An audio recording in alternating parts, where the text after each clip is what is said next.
Coucou tout le monde, Audrey de Rosalie Budget.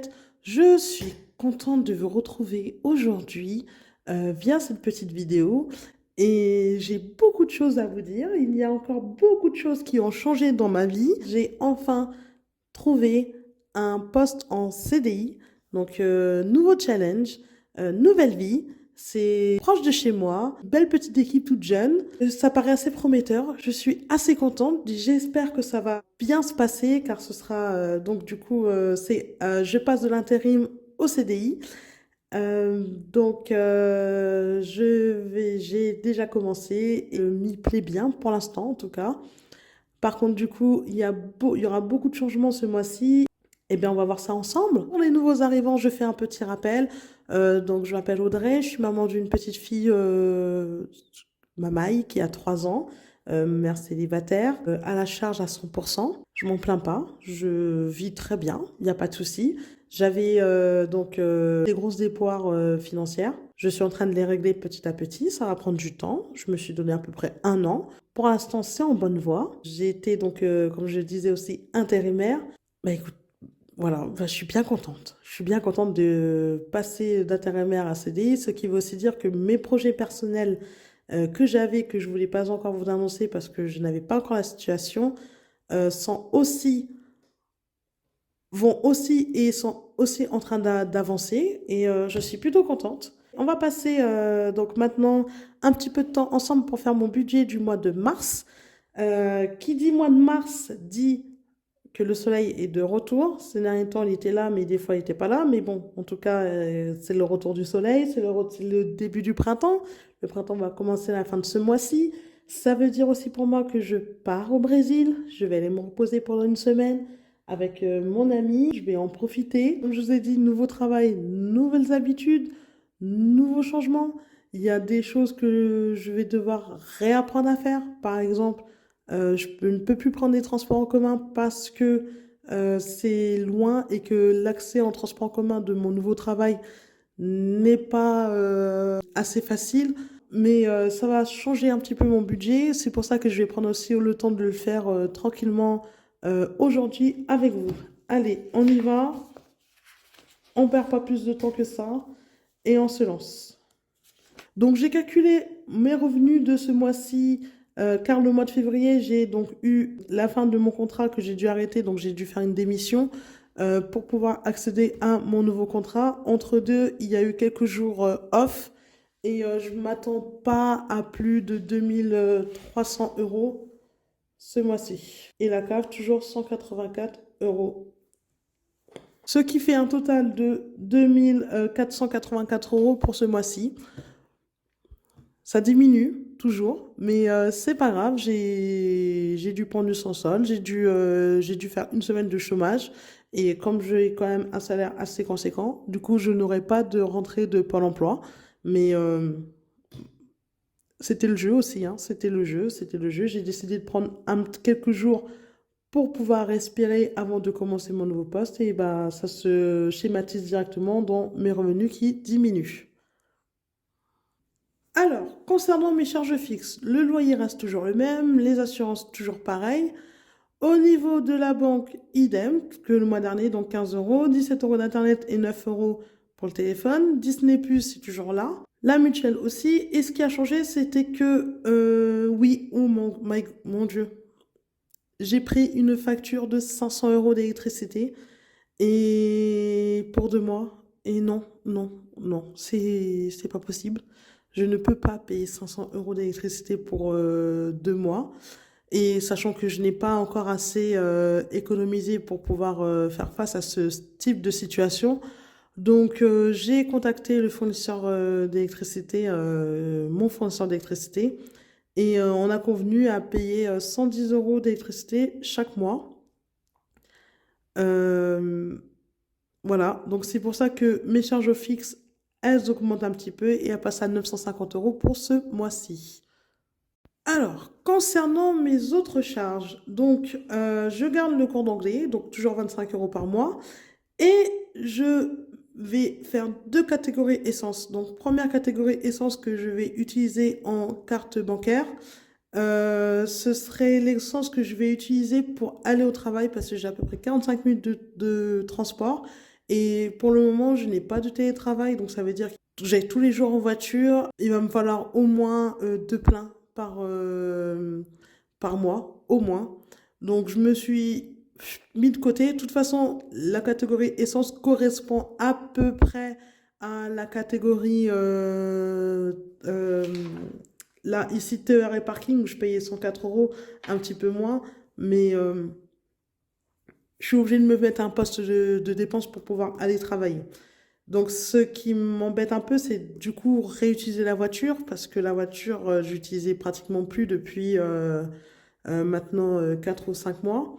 Et là, je vais devoir reprendre l'utilisation. Donc, il y aura un peu plus de frais autour de la voiture. Il va falloir que je revoie aussi annuellement s'il ne faut pas que j'augmente aussi mes, mon poste voiture. Pour ma maille, donc ma fille, assistante maternelle, est toujours à l'école. Donc, on est à un poste de dépense pour autre charge de 505 euros. On continue avec le poste dette, remboursement et crédit. Donc, je vous avais dit que j'ai une très grosse facture d'électricité que je ne peux pas payer en une fois, c'est juste pas possible. Je me suis arrangée avec EDF et ils sont d'accord pour que je fasse un paiement échelonné en trois fois. Donc, je leur dois 110 ce mois-ci, après c'est 150 et 150, je crois, ou quelque chose comme ça. Et j'ai fait une très grosse erreur. Ça peut arriver dans la gestion des enveloppes budgétaires et je peux vous dire que je la referai plus. C'est que j'ai payé ce mois-ci deux fois mon loyer, sachant que moi j'ai coupé le découvert. Je me suis rendu compte après, mais j'ai quatre prélèvements qui ne sont pas passés du fait que j'ai dépassé en fait le montant du découvert autorisé. Et maintenant, je me pose la question de savoir si je vais pas me remettre un découvert juste au cas où. Je sais pas. Qu'est-ce que vous en pensez, vous? Donnez-moi des solutions parce que là, je n'arrive pas à trancher, à savoir ce que je devrais faire. Mais donc, du coup, j'ai 48 euros de frais bancaires. Je vais essayer de les faire annuler, mais j'en suis pas sûre parce que des fois, mon banquier, il est un peu sévère. Concernant les épargnes, donc ma fille, c'est toujours 25 euros par mois que je mets. Et la tontine, toujours 200 euros. Par contre, défi des 100 euros, je ne sais pas du tout combien je vais mettre.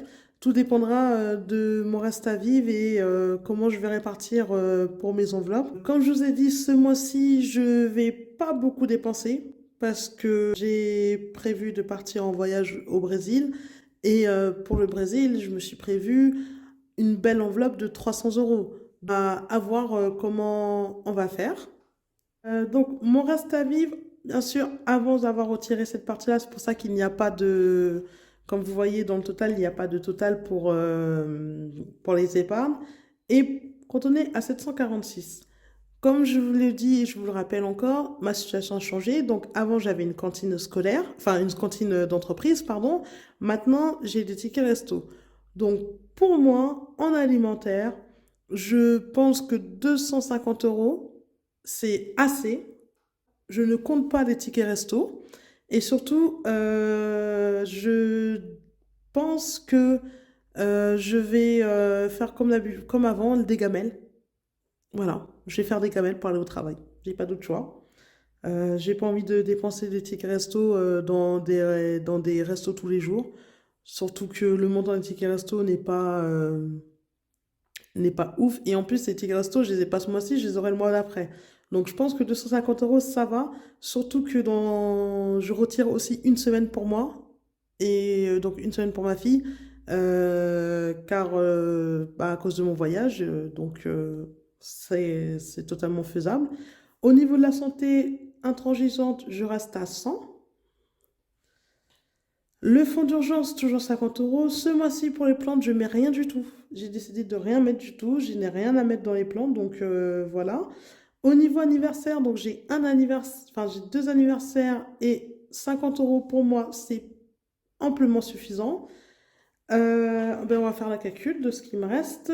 250 plus... Ouais, il me reste 296. Donc je pense qu'au niveau essence, je peux 50 euros. Et en hiver,